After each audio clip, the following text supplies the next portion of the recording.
Good morning मित्रांनो.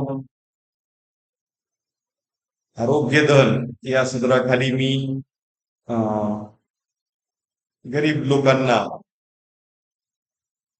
दवाखान्यापासून कशी सुटका मिळेल यासाठी उपाय सुरू केलेले आहेत. आणि सध्या भरपूर लोकांना हिमोग्लोबिन किंवा B12 याची कमतरता जाणवत आहे. आपण पूर्वीच्या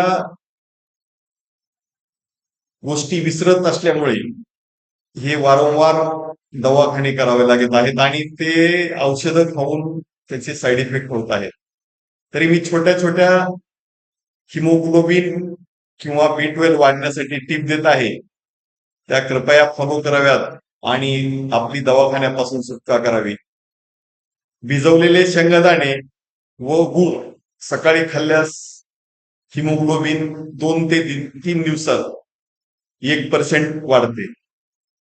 तिळगुळ, राजगिरा चिक्की, बीटरूट, गाजर व आवळ्याचा रस, पपिता 2 फोडी, ताजे सकाळी लावलेले दही दुपारी खाणे, मखाना, मध व दूध एकत्र सकाळी घेतल्यास आणि काकवी किंवा मध आवडेल तसा खाल्ल्यास आपलं हिमोग्लोबिन व B12 कमी होणार नाही याची तुम्हाला मी खात्री देतो.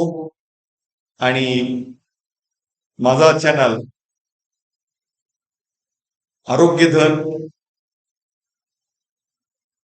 आनंदी तरंग केंद्र याला फॉलो करा. तुम्ही आनंदात राहिलात तर कुठलाच आजार होणार नाही.